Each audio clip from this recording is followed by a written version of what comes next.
හරි. අද කතා කරන්න හදන්නේ 2014 ප්‍රශ්න පත්‍රයට ආපු වර්ගජ සමීකරණ ගාන. 2014 O level ප්‍රශ්න පත්‍රයට ආපු වර්ගජ සමීකරණ ගාන තමයි බලන්න හදන්නේ. හරි. ගාන ඇවිල්ලා තියෙන තුන්වෙනි ප්‍රශ්න විදිහට. එතකොට ගාන මෙහෙම කියන ABCD ත්‍රිකෝණාශ්‍රාකාර විදුරු තහඩුවෙන් ADE සමදීපාද ත්‍රිකෝණාකාර කොටස කපා ඉවත් කරනු ලැබේ. හරි. ඊට පස්සේ රූපේ බලන්න කියලා දීලා තියෙන. ඊට පස්සේ CE දිග මීටර 1ක් කියලා කියනවා. හරි. මෙන්න මෙහෙම එකක් තමයි තියෙන්නේ. ABCD ත්‍රිකෝණාශ්‍රාකාර විදුරු තහඩුවකින් ADE සමදීපාද ත්‍රිකෝණය කපලා ඉවත් කරනවා කියලා කියනවා.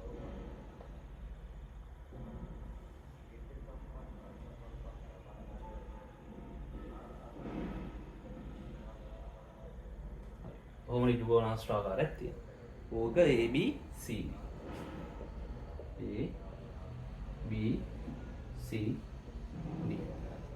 මේකෙන් කපලා අයින් කරනවලු ADE. හරිද? ADE කියන සමද්විපාද ත්‍රිකෝණය කපලා අයින් කරනවලු. හරි. සමද්විපාද ත්‍රිකෝණය කපලා අයින් කරනවා. මේ පාදෙට මේ පාදෙ සමානයි. ඊට පස්සේ කියනවා CE වල දිග මීටර 1යි කියලා කියනවා. මේ C වල ඉඳලා ඊට තියෙන දුර මීටර 1යි කියලා කියනවා. හරිද? ඊට පස්සේ රෝමිලත්න එකේ කියනවා DE දිග මීටර x ලෙසගෙන තහඩුවෙහි ඉතිරි වන කොටසේ වර්ගඵලය සඳහා ප්‍රකාශනයක් x ඇසුරෙන් ලියන්න කියලා කියනවා. අපි දන්නවා මේක සමාන වෙන අනිවාර්යෙන්ම මේක මේකට සමාන වෙන්න ඕන. මොකද ත්‍රිකෝණාශ්‍රයක සම්මුඛ පද සමානයි. හරිද? ඒ කියන්නේ මේ පද තුන සමාන වෙනවා. ඊට පස්සේ රෝමිලත්න එකේ මට කියනවා DE දිග මීටර 1 ලෙසගෙන තහඩු ඉතිරි වෙන කොටසේ වර්ගඵලය සඳහා x ඇතුළෙන් ප්‍රකාශනය ලියන්න. හරි. තහඩු ඉතිරි වෙන කොටස මේ කොටසනේ. හරිද? මේ කොටස තමයි ඉතිරි වෙන කොටස. මේ කොටස තමයි අයින් කරලා ලියන්න. හරි. අපිට මේක මීටර 1යි කියලා දෙනවා. එතකොට DE දිග මීටර x කියලා ගන්න කියලා කියනවා. හරි. මේකත් අපිට රෝමිලකන් එකේ දෙන தත්ත්වයක්. එතන ඉඳලා මෙතනට තියෙන දුර මීටර x. අපි දැන් ගොඩක් දේවල් ගන්නවා. මට AB පාදය ලියා ගන්න පුළුවන්. AB පාදයේ දිගක් දන්නවා මම. එතකොට මට මේ ත්‍රිකෝණාශ්‍රාකාරයේ වර්ගඵලය මට හොයන්න පුළුවන්. මට කියන්නේ ඉතිරි වෙන කොටසේ වර්ගඵලය හොයන්න කියලා. ඉතිරි වෙන කොටසේ වර්ගඵලය.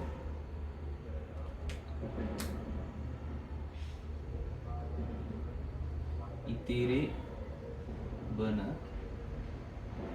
කොටසේ වර්ගඵලය. හරිද? මේක සමාන වෙනවා මොකටද? ඍජු කෝණාශ්‍රයේ වර්ගඵලය අඩු කරන්න ඕනේ. මම ඒකෙන් අඩු කරන්න ඕනේ ත්‍රිකෝණයේ වර්ගඵලය. හරිද? ත්‍රිකෝණාශ්‍රයේ වර්ගඵලයම ත්‍රිකෝණයේ වර්ගඵලය අඩු කරා නම් මට එනවා ඉතිරි වෙන කොටසේ වර්ගඵලය. හරි. එතකොට ත්‍රිකෝණාශ්‍රයේ වර්ගඵලය මම දන්නවා දිග වැඩි කිරීම පළල. හරි. දිග වැඩි කිරීම පළල මට ලියන්න පුළුවන් දිග කියලා කියන්නේ AB පාදය.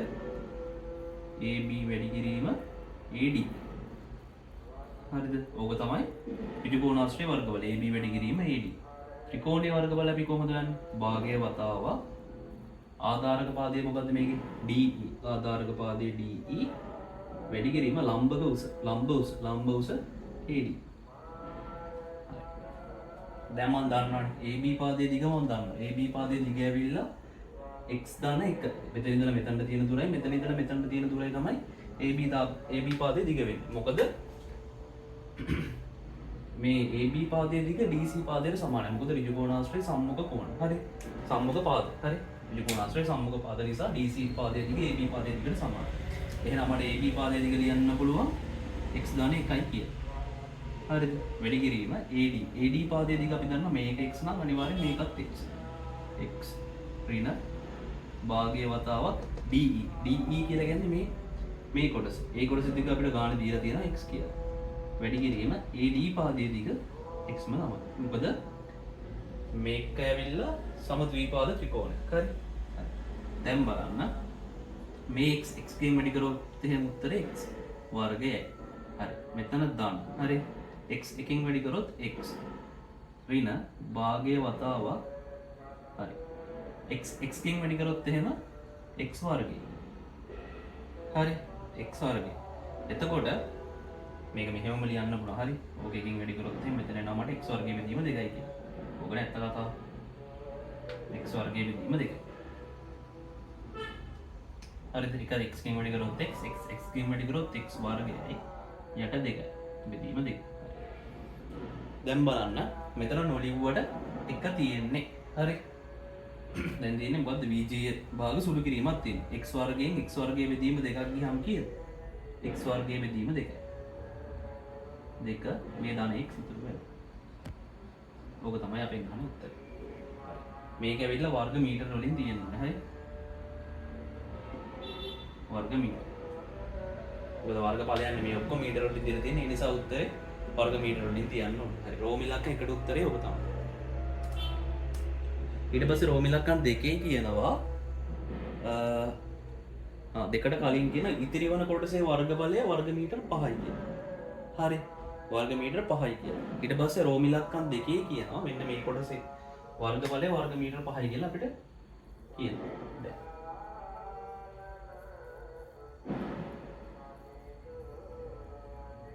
හරිද? මේ කොටසේ වර්ග බලය වර්ග මීටර 5යි කියලා කියනවා. හරිද? එතකොට දැන් අපිට අපි ඒකට ප්‍රකාශනයකුත් හොයාගෙන තියෙනවා. ඊට පස්සේ රෝම ඉලක්කම් දෙකේ කියනවා හරිද? යම් කිසි ප්‍රකාශනයක් දීලා ඒක වෙනවා කියලා පෙන්වන්න කියලා කියනවා.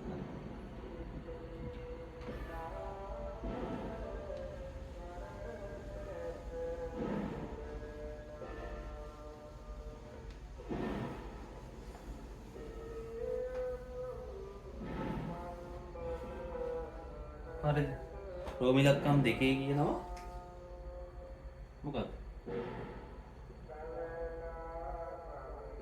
රෝම ඉලක්කම් දෙකේ කියනවා අපිට x වර්ගය දාන 2x ඍණ 10 සමානයි බිඳුව කියන වර්ගජ සමීකරණය තෘප්ත වෙන බව පෙන්වන්න කියලා.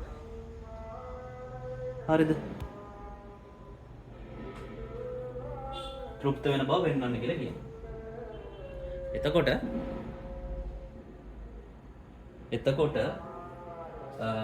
මම දැන් හොයාගත්තා x වර්ගයේ බෙදීම 2 දාන x තමයි මේ ඉතිරි වන කොටසේ වර්ගඵලය. ඊට පස්සේ ගානේ දීලා තියෙනවා අපිට ඉතිරි වන කොටසේ වර්ගඵලය වර්ග මීටර 5යි කියලා. වර්ග මීටර 5යි කියලා දීලා තියෙනවා. හරිද? x වර්ගයේ බෙදීම 2 දාන x වර්ග මීටර 5යි. හරි. එතකොට මේ වර්ග මීටර වල වර්ග මීටර මෙතනදී ඇත්තටම කැපිලා යනවා. හරි. ඒකෙන් තමයි මේ වර්ග මීටර කැල්ල අයින් වෙනවා මේක වර්ගජ සමීකරණයක් වලටපත් වෙනවා. හරි. එතකොට 5 ඉතුරුයි. වහ මේ පැත්තේ සමානයි. මොකද මෙතනදි වෙන්නේ මේ ඒකක බෙදෙනවා. හරි. ඔකට ඒකක සමාන කියලා වෙනම පාඩමක් තියෙනවා A level වලට. එතකොට ඒකෙදි අපිට තේරෙනවා මොකද්ද වෙන්නේ කියලා. හරි. x වර්ගයේ බෙදීම 2 ධන x.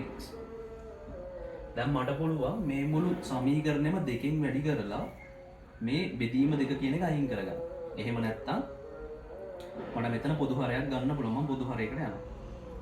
2යි. මෙතන නොලිව්වට 1 තියෙන්නේ. හරි. මේ 2 කියන එක කීයෙන් වැඩි වෙලාද 2 වෙලා තියෙන්නේ. එකෙන් වැඩි වෙලා. එහෙනම් මේ x වර්ගය කියන එකත් වැඩි වෙන්න ඕනේ එකෙන්. එක x වර්ගයෙන් වැඩි කරොත් x වර්ගයමයි. දන්න. මෙතන නොලිව්වට 1 තියෙන්නේ. එක මෙතන 2 වෙලා තියෙන්නේ. කීයෙන් වැඩි වෙලාද 2කින් වැඩි වෙලා. එහෙනම් මේ x කියන එකත් 2කින් වැඩි වෙන්න ඕනේ. එතකොට 2යි x.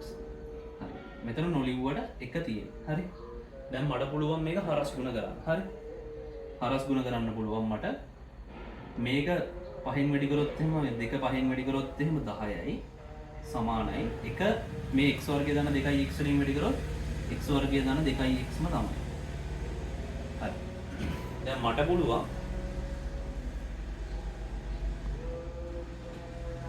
පුළුවන් මේ 10 එහා පැත්තට ගෙනියන්න. එතකොට මෙතන බිඳුවයි. මේ 10 මේ පැත්තට ගෙනිච්චාම ඍණ 10ක් වෙනවා. ධන 2x ඍණ 10. ඕකනේ අපිට පෙන්වන්නේ. අපි දැන් මේක මේ පැත්ත හරවලා මේ පැත්තට අරගෙන ලිව්වොත් x වර්ගය ධන 2x ඍණ 10 සමානයි 0. හරි. ඕක තමයි අපිට පෙන්වන්න කියන්නේ.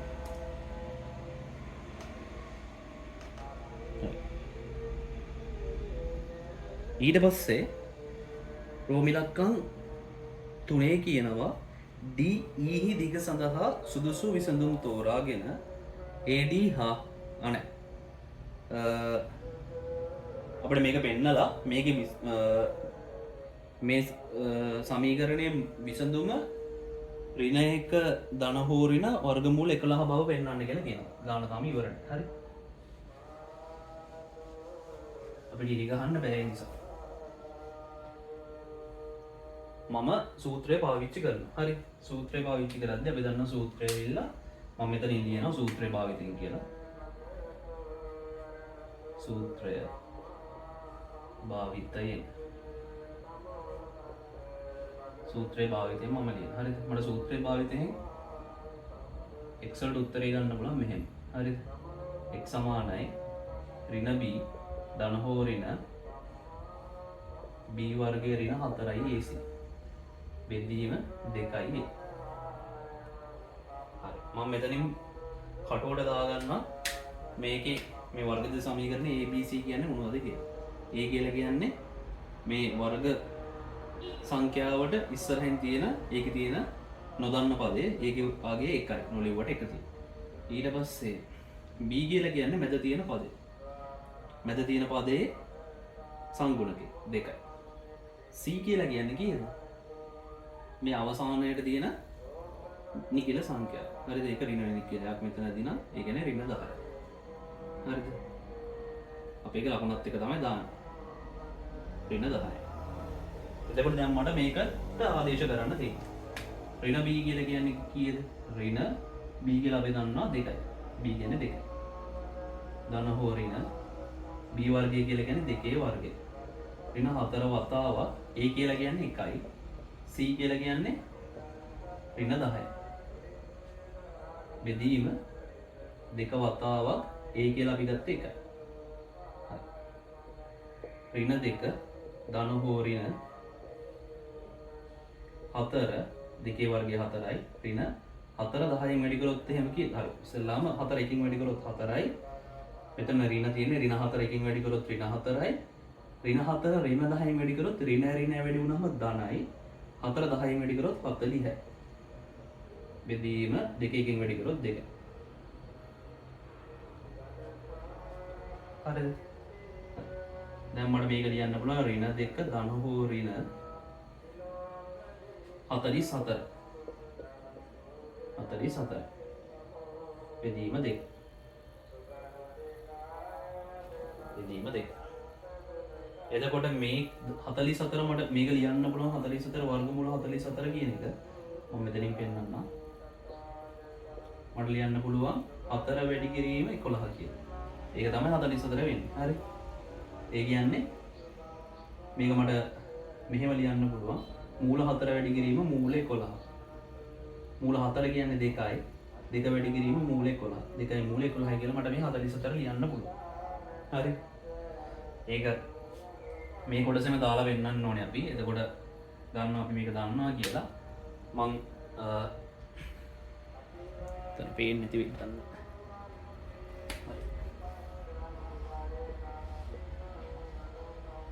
ඍණ 2 ධන හෝ ඍණ 2යි මූල 11 කියලා මම මෙතන මෙහෙමම ලියන්න. හරි. බෙදීම 2. එතකොට මේ ඔක්කොම දැන් දෙකෙන් බෙදන්න පුළුවන්. මේ ඍණ 2 දෙකෙන් බෙදුවොත් එහෙම ඍණ 1යි. ධන හෝ ඍණ මේ 2 දෙකෙන් බෙදුවොත් එහෙම 1යි. ඉතුරු වෙන්නේ මූල 11. හරිද? ඉතුරු වෙන්නේ මූල 11. හරි. අපිට පෙන්නන්න කියන්නේ ඕක තමයි ගන්න. ඍණ 1 ධන හෝ ඍණ මූල 11 කියලා පෙන්නන්න කියලා කියනවා. එතකොට මට එන x සමානයි මේකේ අගයන් වෙන්නේ ඍණ 1 ධන හෝ ඍණ මූල 11. ඕක තමයි උත්තරය. මේ රෝම ඉලක්කම් දෙකට උත්තරේ. හරි. ඊට පස්සේ කියන්නේ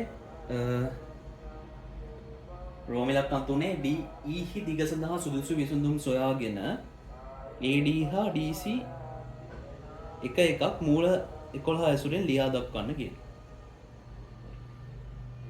ඊට පස්සේ අපිට කියන්න මොකක්ද? DE සඳහා සුදුසු විසඳුමක් හොයාගන්න කියලා කියනවා.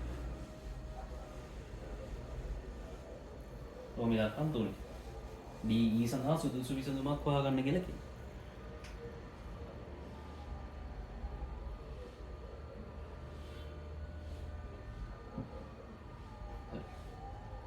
මම මේක ලියනවා ධනවන විට සහ ඍණ වන විට අවස්ථා සඳහා මම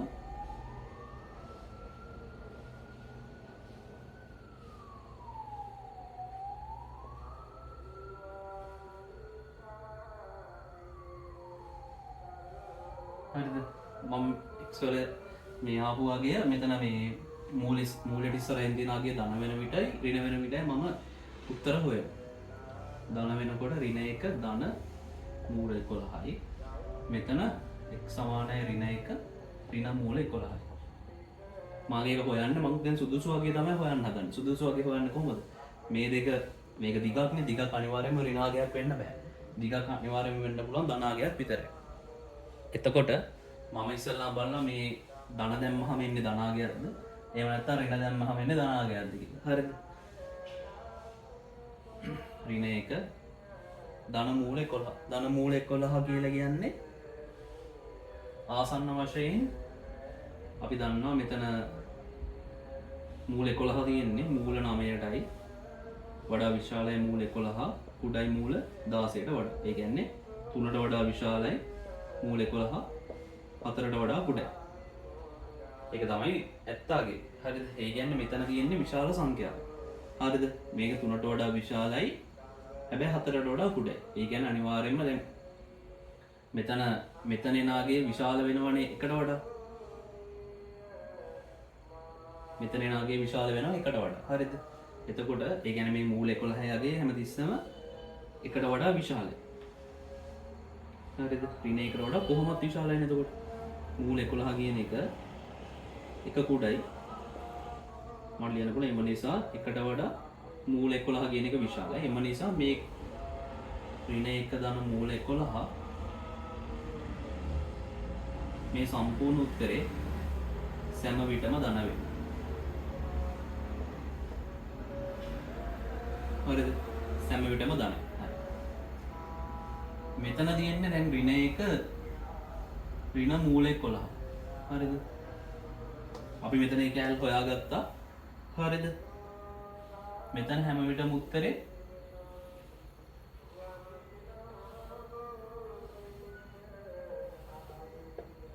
හැම විටම ඍණ. හරිද?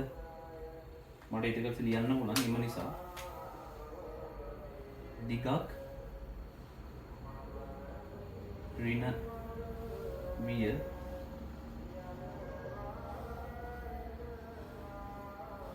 බැවින් x සමානයි ඍණ 1 ධන මූල 11 සමානයි DE v කියලා ලියුවා නම් ඇති. හරිද? මොකද අපි දන්නේ නැහැ ඇත්තටම මෙතනදී අපිට මූල 11 ගේ දීලා නැහැ. හරිද? ඒක එක අපිට මූල 11 වගේ හොයන්න පුළුවන් බෙදලා එහෙම කරලා හොයන්න පුළුවන්. ඊට වඩා අපිට මේක ලස්සනට මෙහෙම කියන්න පුළුවන් ගණිතමය වශයෙන් හිතලා මේක හින්දා අපි දන්නවා දැන් අපි දේවල් කීපයක් දන්නවා මූල 3ට වඩා මූල 11 විශාලයි මූල 16ට වඩා ගොඩයි. ඒ කියන්නේ 3ට වඩා විශාලයි. ඒ කියන්නේ 3 දශම ගාණක් වෙන්න ඕනේ මේක. හරි 3 දශම ගාණක් වෙච්ච ගමන් මෙතන ධන 3 දශම ගාණනේ. ධන 3 දශම ගාණෙට ඍණ එකක් එකතු වුණොත් උත්තරේ කොහොමද ධන 2 දශම ගාණක් තමයි වෙන්නේ. හැබැයි මෙතනදී මොකද වෙන්නේ ඍණ 1යි. මෙතන ඍණ 3 දශම ගාණක් වෙනවා ඍණයි ඍණයි. ඒ කියන්නේ ඍණ දාලා අපිට එකතු කරන්න පුළුවන්. ඍණ 4 දශම ගාණක් වෙනවා x මෙතන උත්තරේ. එතකොට ඒක හැම වෙලාවෙම ඍණ. හරිද? එතකොට අපිට දිගක් වෙන වෙන්න බෑ කොහොමවත්. ඒ නිසා x වලගේ ඍණ 1 ධන මූල 11 වෙනවා. හරිද? ඕක තමයි x වල උත්තරේ. ඊට පස්සේ අපිට කියන්නේ මේ ඒ d වල දිගයි DC වල දිගයි මූල 11 හැසරෙන් හොයන්න කියලා තමයි මූල 11 හැසරෙන් තියන්න කියලා තමයි කියන්නේ. AD වල දිගයි DC වල දිගයි. AD කියලා කියන්නේ මොකද්ද? AD කියලා කියන්නේ x AD සමානයි x සමානයි ඍණ 1 ධන මූල 11යි මීටර. මේක මීටර. හරිද? ඊට පස්සේ DC කියන්නේ මොකද්ද? DC කියලා කියන්නේ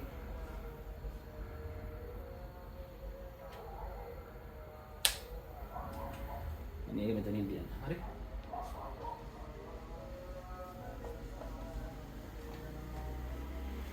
ගාන හදන්න බෝඩ් එකේ මම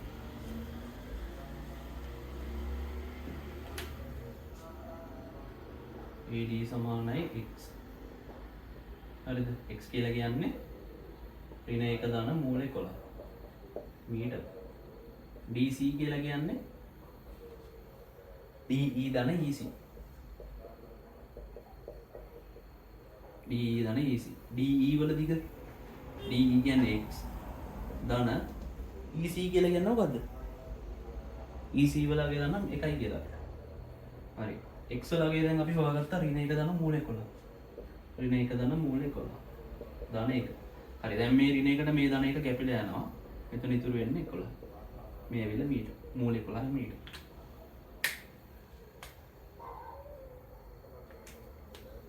හරිද? හරි. අපි ඒකත් කරා. ඊට පස්සේ රෝමි ලක්ෂණ 4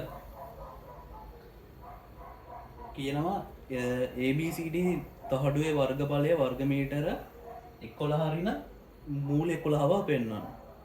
හරිද? ඊට පස්සේ දැන් කියනවා මූල 11 යගේ 3.1යි දැන් තමයි අපිට කියන්නේ මූල 11 යගේට අගයක් ගන්න කියලා. සාමාන්‍යයෙන් අපිට ගණිත මැත්ස් පේපරේ දෙනවා ওই මූලවල අගයන්. හරිද? අපි දැන් පියවරෙන් පියවරට යන්නේ. අපි හරිනම් ඇත්තටම කලින් අපිට මූල 11ට 3.1 කියන එක ආදේශ කරගෙන කරන්න බෑ.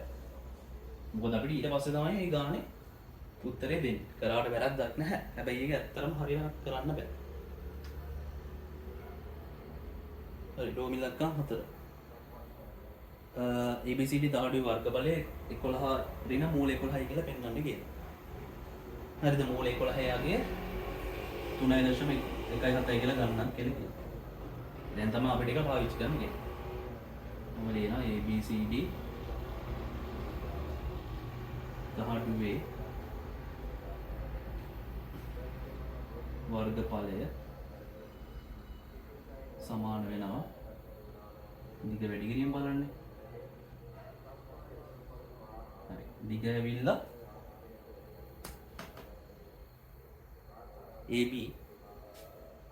AB පාදය පළල ඇවිල්ලා AD පාදය.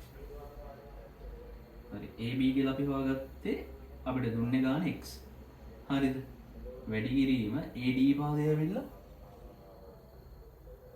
AB පාදය ඇවිල්ලා x ධන 1යි. AD පාදය ඇවිල්ලා x අපි මේක සුළු කරගත්ත ඉස්සෙල්ලා ගානේ උඩ. එතකොට එන්නේ x වර්ගය ධන x. හරි. x ට උත්තරය අපි හොයාගත්තා මොකද්ද? ඍණ 1 ධන මූල 11. මේකේ වර්ගය ධන ඍණ 1 ධන මූල 11. හරි. ඍණ 1 වර්ගය දැන් මෙතන තියෙන සම්පූර්ණ වර්ගයක්. හරි. A ධන B වල වර්ගය. ඕම එකක් තමයි තියෙන්නේ. එතකොට A වර්ගය ධන 2යි AB ධන B වල වර්ගය. 2යි AB ධන B වල වර්ගය. මෙතන A වෙන්නේ ඍණ 1යි B වෙන්නේ මූල 11යි. දැන් මට ලියන්න පුළුවන් ඉස්සෙල්ලාම ඍණ 1 වර්ගය. ඍණ 1 වර්ගය 1යි. හරිද? ඍණ මොකද ධන මැද ලකුණ ධනනේ. ධන 2 වතාවක් ඍණ 1 වතාවක් මූල 11. ධන මූල 11 වර්ගය කියලා කියන්නේ 11. ඕනම වර්ග මූලික වර්ගය කියලා කියන්නේ ඒ වර්ග මූලය ඇතුලේ තියෙන ඉලක්කමම තමයි. ධන ඍණ 1 ධන මම වරහන් ඇතුලේම දාගත්තා මූල 11යි කියලා. මෙතන දැන් සුළු කරගන්න පුළුවන් මේ එකට 11ක එකතු කරපුවම 12යි. මෙතන ධන තියෙන්නේ ධන 2 ඍණ 1කින් වැඩි කරොත් ඍණ 2යි. ඍණ 2 මූල 11 වැඩි කරොත් ඍණ 2 වතාවක් මූල 11යි. දැන් මෙතන ධන තියෙන්නේ ධන ඍණ 1කින් වැඩි කරොත් ඍණ 1යි. ඍණ මෙතන නොලිවට 1 තියෙන 1කින් වැඩි කරොත් 1යි. ධන ඍණයෙන් වැඩි කරොත් ඍණයි. නොලිවට 1 තියෙන 1කින් වැඩි කරොත් 1යි. හරි. මෙතන ධන තියෙන්නේ ධන ධනයෙන් වැඩි කරොත් ධනයි. මෙතන නොලිවට 1 තියෙන 1 11න් වැඩි කරොත් වර්ගමූල වර්ගමූල 11යි. හරි. දැන් බලන්න මෙතන මේ 12න් අඩු කරාම සමජාතීය පද මේ දෙක. මේ දෙක සමජාතීය පද.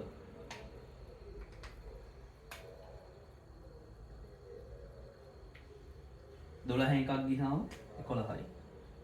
ඍණ 2යි මූල 11න් ට එකතු කරන්න ඕනේ මූල 11. හරි. දැන් මෙතන ලකුණු අසමාන. එතකොට මම කියන්නේ හැම තිස්සෙම ලොකු සංඛ්‍යාව පොඩි සංඛ්‍යාව අඩු කරලා ලොකු සංඛ්‍යාව ලකුණු දාන්න කියලා. 2යි මූල 11න් 11ක් මූල 11ක් අඩු වුණාම උත්තරේ මූල 11යි. ලොකු සංඛ්‍යාවේ ලකුණ ඍණ. එතකොට 11 ඍණ මූල 11. මේ ඇවිල්ලා වර්ග මීටර. අපිට කියපු ටික ආවා. දැන් අපි මේක ආදේශ කරමු 3.17.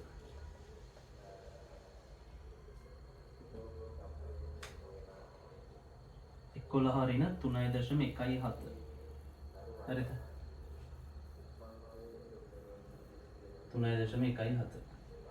10න් මෙතනින් අඩු කරන්න බෑ බිඳුවෙන් 7ක්. ඒක නිසා මෙතනින් ඉල්ල ගන්න මෙතනින් අඩු කරන්න මෙතනින් ඉල්ල ගන්නවා. 10න් 7ක් ගියාම 3යි මෙතන 9 තියෙන්නේ. මෙතන මෙයා මෙතන ඉල්ල ගන්නවා 9 තියෙන්නේ. 9 එකක් ගියාම 8යි. මෙතන දැන් තියෙන්නේ 10යි. හරිද? බිඳුව තියෙන්නේ. ඒ පැත්තෙන් එකක් ගත්තම 10යි. 10න් 3ක් ගියාම 7යි. 7.8යි 3. sorry 7.8යි 3. හරි.